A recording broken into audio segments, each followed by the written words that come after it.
What is going on, everyone? TM24 here, and we are back with some more Marvel Snap content.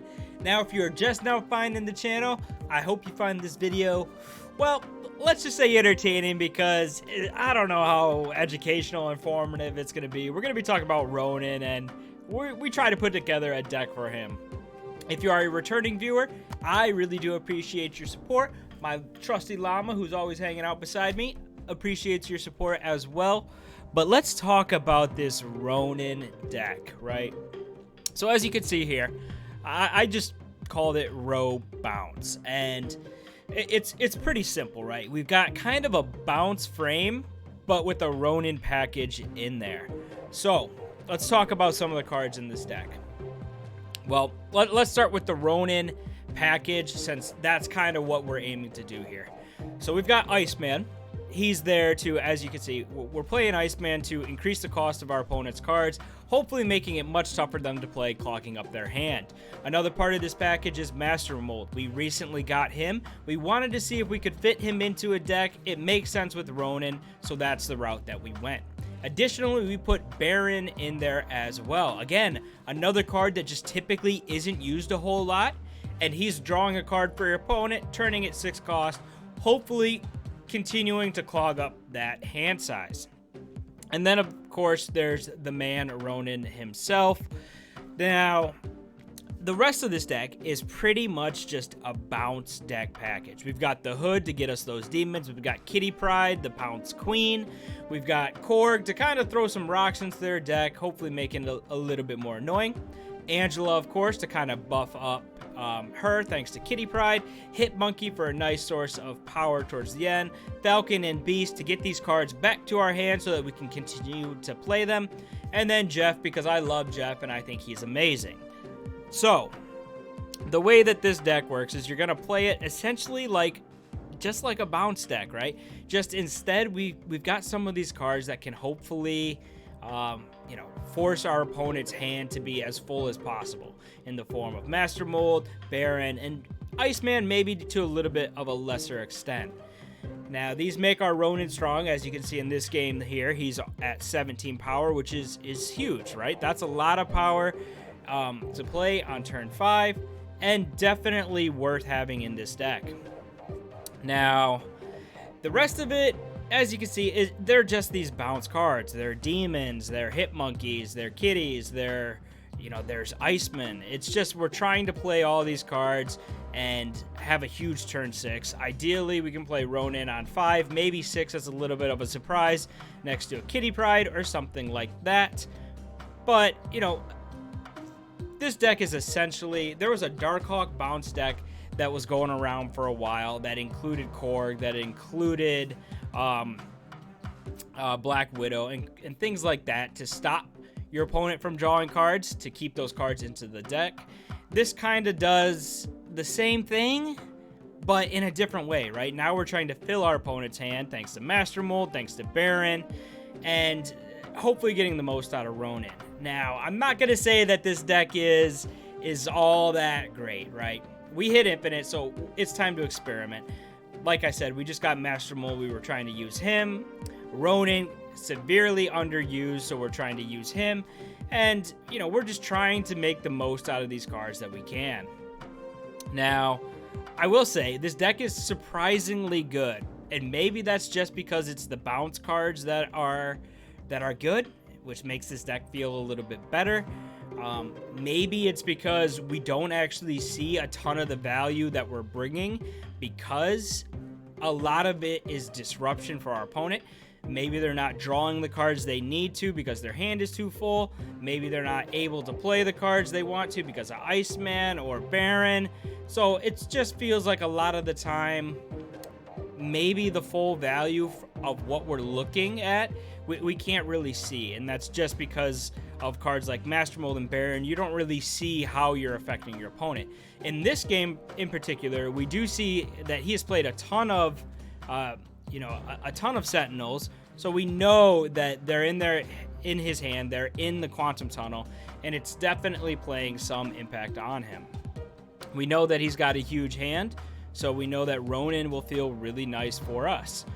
So again, I'm not sure that this deck is quote unquote a really strong deck. I did use it fairly well. You know, at the infinite rank, we were winning a few games, but people are always, you know, experimenting once they hit infinite.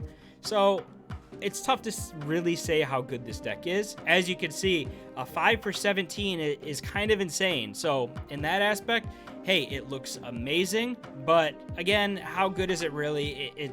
I don't know. It's fun, I'll say that.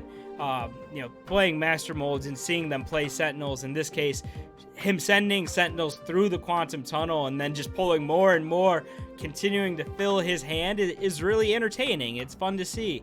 And he, as you just saw there, he played 2 Sentinels, gets a Sentinel and a Quinjet back. Our Master Mold comes out. It's going to continue, but his hand's already full. We've got a 5/17 Ronin. So it's a lot of fun. It's not necessarily all that strong, but it's definitely a fun deck to play. You play it just like a bounce deck, except you've got Ronin kind of as a finisher. I will walk you through this game. I think this might be the last one, or maybe we've got one more after this. But essentially, we're going to start this out just like any other bounce deck. We're going to get the hood down so that we can start pulling those demons, and you know, those are really a lot of where our power can come from is demons. Kitty Pryde's coming back. Hit Monkeys being, you know, off the charts on turn 6. So time to get the hood down and get a demon into our hand. Savage Land comes out, and that's a little bit tough for us simply because if we play Falcon, we're going to get a bunch of those Raptors back to our hand. Not necessarily what we want because our hand is going to be full. So right now, we're going to go with Angela. We're going to get her down. And, you know, she's always great to get onto, especially in any bounce deck, because you can start powering her up thanks to Kitty Pryde.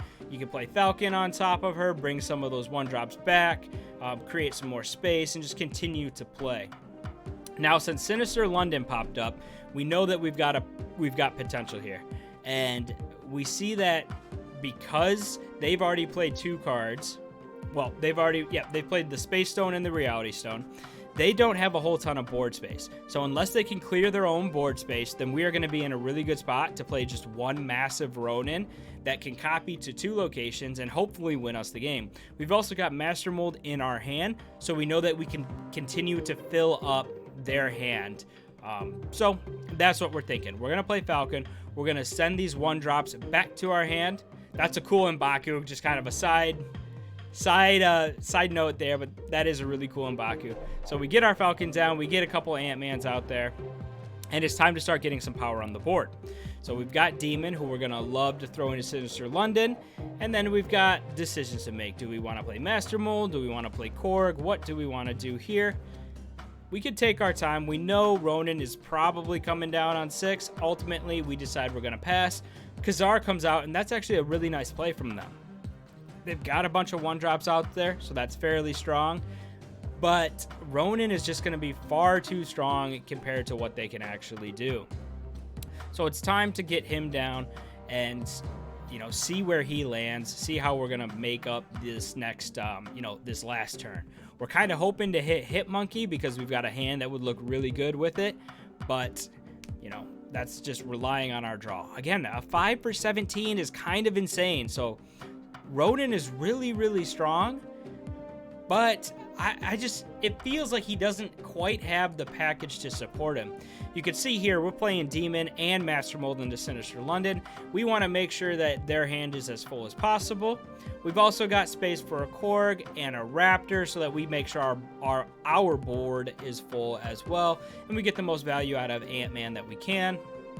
We know we're going to win the hub. We should win Sinister London, provided that they don't have any crazy 6-drop, and we get all of our cards out. They play a Magneto.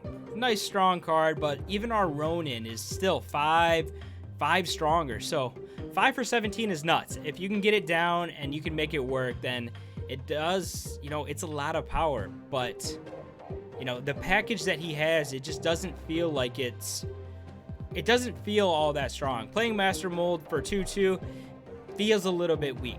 Playing Baron feels a little bit better than playing Master Mold, but still, you're kind of like, okay, I'm helping them draw a card. Maybe they're going to get to a card that they actually need to play.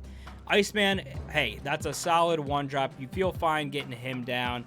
But again, you're not really seeing the value out of Iceman, out of Master Mold, out of Baron, because they're all, you know, that extra value is hidden in your opponent's hand, and you may never know if you even impacted them. So it can feel a little bit tough playing these cards, but you know, you're probably getting more value than you actually see. In this game, we're just going with a standard bounce to start. We do have Ronin. We don't have any real way to back him up quite yet. We've got Iceman, which of course can make it a little bit tougher for our opponent to play something, but that doesn't necessarily mean that, you know, if it hits a 1-drop or, you know, like a Wasp, how much value is Iceman really providing? You know, you just don't know. So we're just going to continue to go with the bounce game plan. Get Kitty Pryde buffed up. Let's get Jeff down, because Jeff can move around, so maybe he can put us in a pretty good position here. We do draw Baron now, which is going to help our Ronin. So feels like a solid time to get him down. And then we've got Iceman or Korg. Ultimately, we're going to decide to hold them for now, potentially for a big turn 6 play. Additionally, we're deciding not to play the Hood right now because that -3 power could really come back to bite us. So we're holding the Hood. We do pick up Beast here, which is kind of nice. It is turn 5, so we kind of want to get Ronin down, but we do have the option to go Kitty Pryde, Korg into Beast. As you can see here, we're thinking about Iceman, but then we can't fit Beast in. So really, we're trying to decide what's the best route to go here. We think getting Kitty Pryde down and getting her buffed up is probably a good way to go. But we also know that now is the time to play Ronin if we are going to. If not, then Ronin is going to have to come down on 6, meaning we can only play Kitty Pryde next to him, and that's it.